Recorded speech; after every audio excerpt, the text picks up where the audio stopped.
सत्यमेव जयते। जापान के ओकिनावा आइलैंड में एक बहुत प्रसिद्ध कहानी है। वहाँ एक औरत कोमा में थी और उससे अनुभव हुआ कि वो मर चुकी है। मरने के बाद वह जब स्वर्ग में जाती है तो गेट पर कुछ प्रश्न पूछे जाते हैं। पहला मुख्य प्रश्न होता है कि आप कौन हैं। वो बताती है अपना नाम। बोला जाता हमने आपका नाम नहीं पूछा, आप कौन हैं। वो कहते मैं मेयर की पत्नी हूँ। फिर जवाब आता है हमने ये नहीं पूछा कि आप किसकी पत्नी हैं, आप कौन हैं। बोले मैं 2 बच्चों की माँ हूँ। वहाँ बोला जाता है कि हमने ये नहीं पूछा आप कितने बच्चों की माँ हैं, आप कौन हैं। ऐसे धीरे धीरे प्रश्न पूछा जाता है। वो अपने गांव का नाम, अपने दादा परदादा पिताजी माँ सबका नाम बताती है, लेकिन वो उत्तर स्वीकृत नहीं होते हैं। अंत में वो बोलती है कि मैं वो हूँ जो जब अपने बच्चों को खिलाती हूँ खाना तो बहुत प्रसन्न होती है। मैं वो हूँ जो खेत पर जब काम करने जाती हूँ, कभी बाहर निकलती हूँ तो किसी प्यासे को जब पानी पिलाती हूँ, किसी की जब मदद करती हूँ तो मुझे बड़ी खुशी होती है। यानी वो उसने ये बताया कि अंदर से उसे कब अच्छा लगता है और वो क्या करना, किस तरह से जीना पसंद करते थे, उसका ये उत्तर स्वीकृत कर लिया जाता है। और जैसे ही उत्तर स्वीकृत होता है, बोलता आप आ सकती हैं, उसी समय वो औरत होश में आ जाती है, यानी कोमा से होश में आ जाती है। वो लोगों को ये बात बताती है। ओकिनावा आइलैंड में ये कहानी बड़ी प्रसिद्ध है और कहा जाता है कि इसी कहानी के आधार पर ओकिनावा के लोग इस बात को, जीवन के पर्पस को इकिगाई कहते हैं। इकिगाई एक प्रसिद्ध किताब भी है। ये प्रसिद्ध किताब, इसके बारे में मैंने पिछले वीडियो में बताया था। जापान के 100 लोग, ऐसे 100 लोग, जापान के जो ओकिनावा आइलैंड है वो पूरे वर्ल्ड में लॉन्गेविटी के लिए प्रसिद्ध है। सबसे ज़्यादा वहाँ पर एवरेज है लाइफ का। और यही नहीं है, 100 से ज़्यादा उम्र के ऐसे 100 लोग पाए गए जिनका इंटरव्यू लिया गया। उसी पर आधारित की गई बुक है। इसमें सिर्फ 100 से ऊपर वो जी ही नहीं रहे थे, बल्कि स्वस्थ और प्रसन्न थे। यानी अपने उम्र के लिहाज से वो सारा अपना काम खुद कर रहे थे और वो प्रसन्नचित्त भी थे। उसका मेन कारण था उन्होंने अपने लाइफ का पर्पस ढूंढ लिया था। मैंने पिछले वीडियो में आपसे वादा किया था कि मैं बैक टू बैक एक वीडियो बनाऊंगा जिसमें आपका अपना पर्पस ऑफ लाइफ क्या है वो पता चले, यानी आपका पैशन क्या है, पैशन ऑफ लाइफ क्या है, और आपका पर्पस ऑफ लाइफ क्या है, यानी आपका मीनिंग ऑफ लाइफ क्या है, वो पता चले। तो जब मैंने इस पर पढ़ना शुरू किया कि मैं इसको वीडियो बनाऊं, पिछली बार से मैंने पढ़ना शुरू किया था तो दो किताबों का नाम मैंने कहा था। एक इकिगाई बुक का नाम, एक मैन सर्च फॉर मीनिंग जो विक्टर फ्रैंकल ने तब लिखी थी जब वो कंसंट्रेशन कैंप में थे, जहां उन्होंने कई लोगों को, अपने प्रियजनों को भी अपने आंखों के सामने मरते देखा था, कई स्वस्थ लोगों को भी मरते देखा था। और उसी प्रताड़ना के दौर में भी कुछ लोगों को हर परिस्थितियों में एडजस्ट करते हुए, हर परिस्थितियों में हंसते और मुस्कुराते देखा था। तो ये दोनों वीडियो मैं चाह रहा था बनाने एक साथ मिलाकर, लेकिन ये काफ़ी लंबा हो जाएगा और इसलिए मैं अगला जो वीडियो बनाऊंगा वो मीनिंग ऑफ लाइफ पे होगा। और उस पर मैं बोनस के रूप में the monk who sold Ferrari, जो मेरी सबसे पसंदीदा किताब रही है, उसमें जो कैज़न दिया हुआ है, जापानीज आर्ट ऑफ लिविंग, और इकिगाई में जो लास्ट में 10 पॉइंट्स दिए हैं कि कैसे आप लॉन्गेविटी से जी सकते हैं और प्रसन्न चीज जी सकते हैं, ये दोनों को मिला के मैंने टॉप 10 पॉइंट्स जो बनाया है वो मैं अगले वीडियो में शेयर करूंगा, जो किसी भी व्यक्ति को लॉन्ग और हैप्पी लिविंग के लिए मदद करेगा, अपने मीनिंग को, लाइफ के मीनिंग को जानते हुए। ऐसे तो लाइफ का मीनिंग जो है हर किसी के लिए बहुत अलग है, वो आगे की ही बात, आगे की वीडियो में हम लोग चर्चा करेंगे। फिलहाल how you can search your passion life, तो इसमें जो है इकिगाई चार्ट है एक, जो किताब में बोलता है, जो इस चार्ट पर आप अगर इसके अनुसार लिखेंगे अपनी बात तो आपको काफ़ी मदद कर सकता है अपना पैशन जानने में। तो नित्य मैं चाहूँगा कि आप थोड़ा सा इसको फोकस करें ताकि मैं जिनको बताऊँ ना वो इस पर देख पाएँ। और जब आप सेट कर लीजिएगा तो मुझे इशारा कर दीजिएगा कि सेट हो गया है, फिर मैं बताने शुरू करूँगा। ऐसे मैं इस सब चार्ट का PDF जो है बना के मैं डाल दूंगा इसमें डिस्क्रिप्शन में, ताकि आप इसको आराम से ले सके। ऐसे नेट पर आप डालिएगा इकिगाई चार्ट तो आपको ये चार्ट मिल जाएगा। नित्य आप बताइएगा जब सेट हो जाएगा तो। इसको भी इधर उधर कर सकते हैं आप, एडजस्ट कर सकते हैं। एडजस्ट हो गया ये। देखिए ये 4 चार्ट है जो इंटर रिलेटेड है, 4 सर्कल ये इंटर रिलेटेड है। आपको एक चार्ट बनाना है जिसमें आप जरूरी नहीं कि ऐसा ही लिखें, आप 4 चीज़ें लिख सकते हैं और चारों कैसे इंटर रिलेटेड वो इस चार्ट से मदद ले सकते हैं। आप किन चीज़ों को प्यार करते हैं, माने क्या करने में आपको मज़ा आता है, जिसको आप बिना पैसा लिए भी कर सकते हैं, जिसको बिना पैसा लिए भी करते हैं मज़े के लिए, जैसे आप गाना गा लेते हैं या फिर आप ड्राइंग करना पसंद करते हैं या फिर आप खेलना पसंद करते हैं, क्या चीज़ें बिना पैसा लिए आप करना चाहते हैं। तो व्हाट वन लव, आप किन चीज़ों को पसंद करते हैं उनको एक जगह लिखते जाइए। दूसरी जगह लिखिएगा आप किन चीज़ों में अच्छे हैं। लोगों से ही पूछिए और अपने आप से पूछिए, जो मैंने पिछले वीडियो में कहा था, लोगों से ही पूछिए, अपने आप से पूछिए कि आप किन चीज़ों अच्छे, उसको एक चार्ट में लिखिए। फिर देखिए कि समाज में क्या चीज़ ऐसा है जो जिसको करने पर आपको पैसा पेड किया जा सकता है। जैसे आप प्रोफेशनल स्पोर्ट्स पर्सन हो सकते हैं तब पैसा पेड किया जा सकता है, प्रोफेशनल आप आर्टिस्ट हो सकते हैं तब पैसा पेड किया जा सकता है, आपको अगर सजाने की चीज़ें मन है तो आप इंटीरियर डेकोरेटर हो सकते हैं तब पैसा पेड किया जा सकता है। आप किस तरह का आपका चीज़ है जिसके लिए आपको पैसा भी पेड किया जा सकता है, उसको यहाँ लिख लीजिए एक चार्ट में। और चौथा है दुनिया को किस चीज़ ज़रूरत है। मान लीजिए पैसा तो पेड किया जा सकता है लेकिन आपके पास कुछ ऐसा है अगर जिसकी ज़रूरत दुनिया को है। जैसे विवेक बिंद्रा का मैं सुन रहा था, क्योंकि इसको प्रोफेशन को ठीक से जानने के लिए मैंने सबको थोड़ा थोड़ा सुना, हिमेश मदन जी को भी सुना, विवेक बिंद्रा जी को भी सुना, संदीप महेश्वरी जी को भी सुना। तो उन लोगों का सबका थोड़ा थोड़ा इंटररिलेटेड है और कहना वो क्या चाह रहे हैं कि जिस चीज़ में आपको टाइमलेसनेस लगे, जिसको करने में आपको लगे कि बड़ा मज़ा आ रहा है अंदर से, उस चीज़ को आपको प्रोफेशन बनाना चाहिए। लेकिन बहुत बार ऐसा होता नहीं है और इसका मैं बहुत सारा एग्जाम्पल दूंगा और वो एग्ज़ाम्पल वो लोग नहीं दे पाए हैं, मैं लेकिन दूंगा वो एग्ज़ाम्पल कि कैसे ये हमेशा संभव नहीं है। फिर भी आपको ये चारों चार्ट जब बना लेंगे तब अब इसको देखिए, ये चारों सेपरेट भी लिख लीजिएगा। फिर देखिएगा कि जो आपका पसंद करते हो वो आपका पैसन और लाइफ के मिशन दोनों से मेल खाएगा। यानी आपका जो पैसन है, आपका जो मिशन है, ये दोनों उस चार्ट के अंदर आ जाएगा। जरूरी नहीं कि 100% आ जाए, लेकिन 80-90% इस तरह का आया है, ये देखा गया है। सेकंड है आप किस चीज़ में अच्छे हैं, ये भी आपका पैसन भी है, क्योंकि जिस चीज़ में आप अच्छे होते हैं ना वो आपका पैसन भी होता है, क्योंकि जो पैसन होता है वो जल्दी सीखते हैं तो आप उसमें अच्छे भी होते हैं। और वही चीज़ अगर प्रोफेशन बन जाए तो आपका इकिगाई यानी मीनिंग ऑफ लाइफ निकलता है और आपको जीवन में जीने में मज़ा आएगा। यानी जिस चीज़ में आप अच्छे हैं और जिस चीज़ को आप प्यार भी कर रहे हैं वो भी वहाँ है और वो आपके प्रोफेशन में आए तो आप जो है, और आप इसके लिए पेड भी हो सकते हैं, तो आपके प्रोफेशन में आए तो आपको मज़ा आएगा। यानी पैशन प्रोफेशन अगर एक साथ मिल जाए तो आपका इकिगाई पूरा होता है। उस तरह आपका प्रोफेशन और वोकेशन मतलब खाली समय में आप क्या करना चाहते हैं, अगर दोनों चीज़ मिल जाए तो आप उसी चीज़ में अगर पेड होते हैं, जैसे आप खाली समय में जो करते हैं, जो छुट्टियों में करना चाहेंगे, वो उसके लिए आप पेड भी किए जाएँ तो बड़ा मज़ा आएगा। जैसे अभी यूट्यूब के एक लड़की के बारे में भास्कर बता रहे थे मुझे कि वो लड़की क्या है, बहुत अच्छा पेंटिंग करती है, उसको बहुत पसंद है आउटगोइंग यानी बाहर जाना। तो वो जब बाहर जाना पसंद करती है तो वो जहाँ जहाँ जाती है वहाँ का छोटा सा वीडियो बनाती है, उसके बारे में स्केच बना के लोगों को समझाती है, तो उसका काफ़ी वीडियोज़ पसंद किया जाता है। यानी उसका वोकेशन और प्रोफेशन मिल गया है और उसके लिए वो पेड भी हो रही है।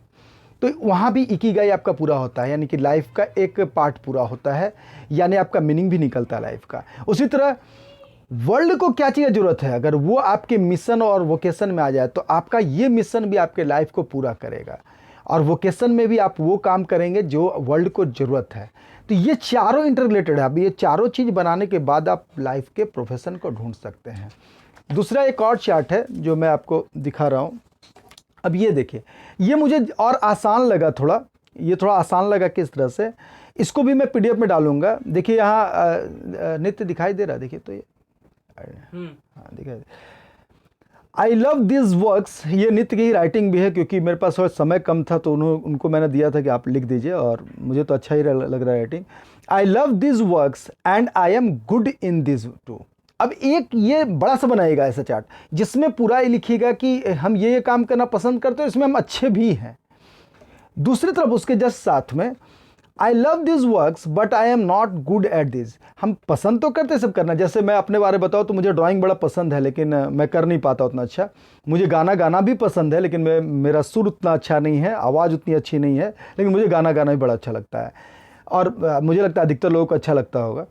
और लेकिन ज़रूरी नहीं कि सबको अच्छा हो जाए उसमें, वो भी यहाँ लिख लीजिए। थर्ड है I don't love these works but I have to do them. कुछ ऐसे काम है जिसको कि आप पसंद नहीं करते, जैसे कि झाड़ू लगाना पसंद नहीं है लेकिन घर में सफाई करनी है तो कभी करना पड़ता है। किसी को बर्तन धोना पसंद नहीं है लेकिन अगर आप घर में अकेले रह रहे हैं तो करना पड़ेगा। तो ऐसा चीज़ जो है आपको लिखना है कि जिसको आप प्यार भी नहीं करते हैं लेकिन आपको करना पड़ता है। और चौथा में है कि आप पसंद भी नहीं करते और ऐसा काम करते भी नहीं हैं। ये जब चारों चार्ट आपका पूरा हो जाएगा जनरल वर्क का, जितने भी भर्ब आपको आते होंगे सारे भर्ब इसमें डालिए। और जब ये भर्ब सब डाल लीजिएगा तब यहाँ पर आपका सेकंड में यहाँ स्टार मार्क दे के लिखा हुआ है कि अगर आपको प्रोफेशन चुनना है तो ऊपर वाले दोनों को मिला के अगर आप प्रोफेशन चुनते हैं तो आपका प्रोफेशन अच्छा होता है। इसके लिए एक टेस्ट भी है, जैसे पर्सनालिटी टेस्ट जिसे कहते हैं, उसको कहते हैं डिस टेस्ट। अब डिस टेस्ट के अनुसार भी आदमी जो है अपना चुनता है। जैसे कि सबसे पहले तो अपने आप पूछिए कि आप आउटगोइंग है, मैंने यहाँ कर दिया है लेकिन पहले पूछ लिया आउटगोइंग है या फिर रिजर्व्ड है। आउटगोइंग मतलब क्या आप बाहर घूमना, लोगों से मिलना बड़ा पसंद करते हैं, या फिर रिजर्व्ड है यानी कि कोई आता है आपसे बोलता है कि चलो यार तभी बाहर जाते हैं। यानी अपने मन से आपको बहुत बाहर घूमना पसंद नहीं है। जब घर वाले, फैमिली वाले या फ्रेंड्स आपको कंपेल करते हैं या आपको प्रेश करते हैं तभी आप जाना चाहते हैं, तो ये आपको देखना होगा। फिर सेकंड में है आप पीपल ओरिएंटेड है या टास्क ओरिएंटेड। पीपल ओरिएंटेड का मतलब होता है ना, जब आप कोई काम करते हैं तो पीपल पे बड़ा ध्यान देते हैं कि वो कैसे कर रहा है, क्या कर रहा है, पीपल को खुशी मिल रही है नहीं मिल रही है। तो पीपल ओरिएंटेड जो भी लोग होते हैं ना वो पीपल को ज़्यादा लेके चलते हैं। और टास्क ओरिएंटेड तो टास्क पूरा होना चाहिए चाहे जैसे हो। और टास्क ओरिएंटेड पीपल पे ज़्यादा ध्यान नहीं देंगे, अपने टास्क पे ध्यान देंगे। जो टास्क पूरा कर रहा है उस पर खुश, जो टास्क ठीक से नहीं कर पा रहा उस पर ना खुश। लेकिन पीपल ओरिएंटेड क्या, पीपल की कमी, पीपल की चीज़ों को पसंद, पीपल ओरिएंटेड होते हैं ना, पीपल के वैल्यूज़ को, पीपल के सिंपैथी को इम्पैथी के रूप में लेते हैं। अब ये चारों को मिलाकर आप अगर टेस्ट लेंगे तो देखेंगे कि ये इसमें से क्या क्या आपका क्रॉस सेक्शन बन रहा है। तो आप आउटगोइंग या टास्क ओरिएंटेड है तो डी है, यानी आपका डोमिनेटिंग पर्सनालिटी है। इसमें आप ऐसे चीज़ों में जाना ज़्यादा पसंद करेंगे या जाने में सफल होंगे। आप अगर ये दोनों हैं तो आप ऐसे चीज़ें सफल होंगे जो डोमिनेटिंग है, जैसे कि आप लीडर वाला कोई भी चीज़, आप जो है लॉयर भी बन सकते हैं। आप किसी भी चीज़ लीड करने के लिए आप ज़्यादा तैयार रहेंगे। हाँ, लेकिन दूसरी तरफ जब आउट गोइंग है और पीपल ओरिएंटेड हैं तो ये भी अच्छे लीडर बनते हैं किसी किसी क्षेत्र में। अब इसका क्षेत्र अलग अलग होता है। ये इंस्पायरिंग होते हैं, ये लोगों को बहुत जल्दी इंस्पायर करते हैं क्योंकि वो क्या होते हैं, पीपल को समझते हैं और बाहर लोगों से मिलना ही पसंद करते हैं। तो इंस्पायरिंग पर्सनालिटी होते हैं। ये डोमिनेटिंग लोग अच्छे लीडर बहुत बार नहीं माने जाते क्योंकि डोमिनेटिंग लोग सामने से तो लोग उनकी बात मानते हैं, उनके पोस्ट के चलते, लेकिन वो अच्छे लीडर नहीं माने जाते हैं। लेकिन आउट गोइंग और पीपल ओरिएंटेड हैं तो इसके अनुसार आपको देखना है कि कौन सा प्रोफेशन में किस तरह की पर्सनालिटी। आप अपनी पर्सनालिटी को टेस्ट कीजिए, उसके अनुसार जाइए। आप रिजर्व्ड एंड पीपल ओरिएंटेड हैं तो आप सपोर्टिव है। सपोर्टिव यानी कि लोगों को सपोर्ट करना चाहते हैं। रिजर्व तो है लेकिन लोगों के सपोर्ट में लगे रहते हैं और उसके अनुसार आपको पर्सनालिटी है। और चौथा रिजर्व्ड एंड टास्क ओरिएंटेड है, तो ये यानी कॉशियस हैं आप। तो इसके अनुसार आप अपने आप को जो है रीड कर सकते हैं कि आप किस तरह के हैं और क्या आपको करना चाहिए। तो ये भी आपका डिस्क टेस्ट भी मुझे अच्छा लगा, लेकिन हो गया नित्य। अब आप पीछे लेते हैं कैमरा जहाँ से आप मुझे अच्छे से दिखा पाए। तो ये जो है आपका दो चार्ट जो मुझे बहुत पसंद आया। मैंने काफ़ी सारे वीडियोस में देखा तो दो चार्ट जो मुझे अच्छा लगा मैंने आपके साथ शेयर किया है। इसके अलावा टॉप 5 क्वेश्चन हैं जो आप पूछ सकते हैं अपने आप से, अपने आप को जानने के लिए और अपने आप को ठीक से परखने के लिए कि आपका पैशन क्या है।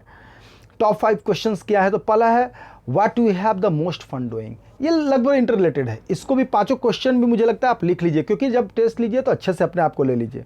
व्हाट डू यू, लेकिन हाँ एकदम ऑनेस्ट, जितना ऑनेस्ट आप अपने आप को टेस्ट दीजिएगा उतना ही अच्छा आप अपना पैशन ढूंढ पाइएगा। तो what do you have the most fun doing, आप कितने फन डूइंग है, माने किस चीज़ को करने में आपको मज़ा आ रहा है। सेकेंड है just opposite, what do you hate doing, क्या करने में आपको बहुत ख़राब लगता है, उसको भी लिख डालिए। What do you do differently from others, क्या चीज़ है जो आप दूसरे से अलग करते हैं, इसमें लगता है अरे ये काम जो तुम करते हो ना बड़ा अलग करते हो। अब ये इसके लिए मैंने लिखा, अगले जो वीडियो होगा उसमें मैं इसको अच्छे से समझाऊंगा। मैं स्टूडेंट्स को अधिकतर बोलता हूँ, नो वन इज इन्फीरियर, कोई भी इन्फीरियर नहीं है। नो वन इज सुपीरियर, कोई ऊपर भी नहीं है। No one is equal either, कोई बराबर भी नहीं है। एवरी वन इज यूनिक, सब अपने आप में यूनिक है। तो अपने डिफरेंट स्किल को पहचानिए, किसी का नकल मत कीजिए, नहीं तो आपका अपना पैसा नहीं रिवील हो पाएगा। तो ये यानी कि what do differently from others, दूसरे से अलग आप क्या करते हैं। फिर चौथा, are you having any skill which can solve problem society, जो उस क्वेश्चन विवेक बिंद्रा जी वाला था कि कौन सा ऐसा चीज़ है जो कोई ना कोई प्रॉब्लम सोसाइटी का सॉल्व कर सकता है। आपके पास ऐसा कुछ है क्या कि कुछ प्रॉब्लम है सोसाइटी में और आप उसको सॉल्व कर सकते हैं। जैसे लोगों के लिए मैथ का, इस लोकेलिटी में मैथ के बहुत अच्छे टीचर नहीं है और आप उसको सॉल्व कर दीजिएगा, देखिए बहुत अच्छा प्रोफेशन बन जाएगा। लोगों के लिए है कि आज के समय में ऑनलाइन में कुछ नया तरह का ऐसा चीज़ आया जो आइज़ पे इफेक्ट ना करे बच्चों के, और बच्चे ज़्यादा देर तक ऑनलाइन पढ़ पाएँ, तो अभी की नीड है। तो अभी जो नीड है, जो चल रहा है समय, उस समय की नीड के अनुसार, जिस समय भी हो उस समय की नीड के अनुसार अगर आप सोसाइटी का कोई प्रॉब्लम हल करते हैं तो वो आपको बहुत अच्छा पैसा भी अर्निंग करता है। जिस समय मोबाइल एकदम नया बन रहा था, मोबाइल सबके पास उपलब्ध कराना एक बड़ी चुनौती थी और नेटवर्क सब जगह देना, उस समय रिलायंस ने इसको जब सॉल्व किया था पहले, तो बहुत बड़ा बिजनेस बना था। लाइफ में जहाँ भी कहीं प्रॉब्लम सोसाइटी आपको दिखाई दे रहा है, उस प्रॉब्लम सोसाइटी को अगर आप सॉल्व कर सकते हैं मिनिमम फ़ायदा लेकर भी, तो वो आपको बहुत बड़ा फ़ायदा देगा, क्योंकि आप ज़्यादा दूर तक पहुंच पाएंगे। यानी उसको आप अगर लेते हैं पैशन से प्रोफेशन में, तो वो ज़्यादा अच्छा हो सकता है। और एक चौथा क्वेश्चन है, are you having any skill which, and last question, use your friends, mentors, even internet and well wishers as counsellors. आप अपने फ्रेंड्स को, अपने गार्जियन को, फैमिली मेम्बर्स को, अपने मेंटर्स को, इवन इस इंटरनेट को, आजकल तो सबसे बड़ा इंटरनेट माध्यम हो गया है, इसको आप काउंसलर के रूप में, इसके प्रिजनर मत बनिए, इसको काउंसलर के रूप में इस्तेमाल कीजिए। ऐसा नहीं कि इससे बंध जाइए, इसके अनुसार आप मत चलिए, इसको अपने फ़ायदे के लिए इस्तेमाल कीजिए और इसको यूज़ कीजिएगा तो आप आराम से अपना पैशन ढूंढने में ये भी आपको मदद कर सकता है। लेकिन अब लास्ट कंक्लूड, अब ये पार्ट सबसे मेन है, और ये पार्ट मैंने कंक्लूड किया सारा कुछ जानने के बाद कि ज़रूरी नहीं कि हर कोई अपना पैशन ढूंढते रहे और उसमें टाइम वेस्ट करता रहे। आप क्वेश्चन पूछिए, आप लिख लीजिए, आपको लगता है कि हाँ मेरा पैशन है, चलिए। लेकिन मेरा एक कहना है कि पैशन अगर आपको कन्फ्यूजिंग लग रहा है, स्टिल अगर कन्फ्यूजिंग लग रहा है, तो छोड़ दीजिए पैशन को, आप डायरेक्ट काम करने स्टार्ट कीजिए। जो आपको आपके गार्जियन कहते हैं, जो आपको अपने अंदर से लगता है ये करने स्टार्ट करना चाहिए, एकदम स्टिक मत हो जाइए, कीजिए। क्योंकि मैं आपको बता रहा हूँ बहुत सारे ऐसे सफल लोग हैं। इवन मैं एग्जांपल दे रहा हूँ, सबसे बड़ा गूगल का एग्जांपल। गूगल बहुत शुरू में जब काम स्टार्ट किया तो उनको ये भी नहीं मालूम था कि हमको कहाँ तक जाना, और गूगल का नाम भी उन्होंने गॉगल रखा था, चश्मा जैसे सब देख सके। लेकिन जब पहला उनको पेमेंट आया था तो उन्होंने गलती से सिग्नेचरीनेस गूगल कर दिया, और अच्छा पेमेंट था, अच्छी मनी थी, तो उन्होंने वही नाम स्वीकार कर लिया और गूगल कर लिया। ये नाम के बारे में बहुत सीरियस नहीं थे वो, फिर भी चल पड़ा। KFC के जो फाउंडर थे उनको 40-45 साल तक ये पता नहीं चला था कि क्या करें तो ज़्यादा अच्छा रहेगा। बाद में उनको याद आया कि बचपन में बड़ा अच्छा लगता था जब वो अपने छोटे भाई बहनों को खिलाते थे बनाकर, तो उन्होंने बाद में उसके लिए, और आज जानते हैं कि वो कहाँ है। इस तरह कई एग्जाम्पल है। आपको अमेज़न शुरू में क्यों बना था? लोगों को किताब उपलब्ध कराने के लिए, कि लोगों को बुक उपलब्ध कराए। उनको शुरू में नहीं था कि मैं वर्ल्ड का सबसे बड़ा इस तरह का बन जाऊँ, लेकिन उन्होंने दिन रात काम करने शुरू किया। तो सबसे पहला है कि आपको कॉन्शियसली और 100% एफर्ट के साथ, डेलिबरेटली, यानी आपको एफर्ट डालना होगा और करना होगा, कंटिन्यूस एफर्ट। 100% काम कीजिए ना, 2-4 तरह के काम कीजिए, 5 तरह के काम चुनिए। मैंने पिछले वीडियो कहा था 5 तरह के काम चुन लीजिए। अगर आपको नहीं पता चल रहा है कि आपका मेन पैशन क्या है, 5 बेस्ट। आप एक 10-10 दिन जब उस पर पूरा फोकस करके काम करेंगे, अपने आप कहीं ना कहीं आप उसमें किसी न किसी एक चीज़ में बेहतर होते जाएंगे। तो इसको मैं कहता हूँ कि बहुत बार जब आप एफर्ट से काम करते हैं तो आप पैशन को नहीं ढूंढते, पैशन आपको ढूंढ लेता है, आपका पैशन आपको ढूंढ लेता है। जैसे एक जगह मैंने आध्यात्मिक बुक में पढ़ा था कि जब शिष्य जब परिपक्व होते हैं ना, तो वो गुरु को नहीं ढूंढते, गुरु उनको ढूंढ लेते हैं बहुत बार, कि वो शिष्य के कौन से शिष्य मेरे लायक हैं। तो इस तरह की कई घटनाएं हैं। तो आप जो है इस दुविधा में मत पड़े रहे कि पैसा नहीं मिल रहा तो क्या करें, बहुत जगह खोजे फिर भी कन्फ्यूजिंग। आप शुरू कीजिए काम, क्योंकि काम शुरू करना जरूरी है। कर्मण्येवाधिकारस्ते मा फलेषु कदाचन, तो कर्म ज़्यादा जरूरी है। और कर्म भी कैसा, एफर्ट के साथ। जो काम कीजिए ना 100% एफर्ट के साथ, अपने आप आपको पता चलेगा ये काम मुझसे बहुत अच्छा होने लगा है, इसमें मैं सबसे अलग जा रहा हूँ। अगर अभी भी आप कंफ्यूजिंग हैं तो 5 कोई भी काम एक एक सप्ताह के लिए भी चुन के 100% एफर्ट से कीजिए। देखिए आपको पता चल जाएगा कि ये काम में आप बहुत तेज़ी से आगे बढ़ रहे हैं और आप उसमें आगे बढ़ने लगेंगे। और याद रखिए नेक्स्ट जो मेरा वीडियो होगा वो होगा लाइफ के मीनिंग पर, और उसमें मैं अपने जितने भी आज तक के बुक्स का अनुभव वो डालने की कोशिश करूँगा। ऐसे मैं आपको बता रहा हूँ कि प्रोडक्टिव बनिए। पैसन जो है अपने आप आपको ढूंढ के आएगा। और प्रोडक्टिव बनने के लिए हम लोग एक पूरे रिसर्च करके एक बुक लिख रहे हैं। तने प्रताप जो खुद मैं कहूँगा एक अच्छे एग्जाम्पल हैं प्रोडक्टिव ह्यूमन बींग के, उनके साथ मिलकर मैं बुक लिख रहा हूँ प्रोडक्टिविटी पर। वो मुझे लगता है मोस्ट प्रोबेबली 1 महीने 1.5 महीने में जब वो आने वाला होगा मैं फिर से उसके बारे में बताऊँगा ही। और नेक्स्ट वीडियो का इंतजार कीजिए, उसमें मैं 2 बुक्स के सार और उसका जितना जिस्ट है 10 जो टॉप लाइफ की लॉन्गेविटी और हैप्पीनेस के लिए वो मैं शेयर करूंगा मीनिंग ऑफ लाइफ के साथ। उसकी स्टडी मेरी चल रही है। और लास्ट 2 लाइन से मैं इस वीडियो को फिनिश करूंगा कि ये मैंने पहले भी कोट किया था कहीं, लेकिन फिर कोट कर रहा हूँ क्योंकि यहाँ ज़रूरी है कि मंजिल मिल ही जाएगी रुक रुक के ही सही। मंजिल मिल ही जाएगी रुक रुक के ही सही। गुमराह तो वो हैं जो घर से निकले ही नहीं। तो काम करने शुरू कीजिए, काम करने शुरू कीजिएगा तभी होगा। पैसन ढूंढने के लिए जितना मैंने बताया वो काफ़ी है। फिर भी अगर कन्फ्यूजिंग लग रहा है आप 100% एफर्ट से काम करने शुरू कीजिए। पैसन आपको खुद मिल जाएगा। आपको एफर्ट नहीं छोड़ना है, काम करना है, बेस्ट जो लगे वो करना है। अभी का माहौल है, आपके पास टाइम खाली मिला हुआ है, इसमें अपने स्किल को डेवलप कीजिए जितना कर सकते हैं। स्किल डेवलप होगा अपने आप जान जाएंगे कि आप किस चीज़ में बेहतर हो सकते हैं। आप लोग ने लास्ट तक ध्यान से सुना, सभी को बहुत बहुत धन्यवाद है।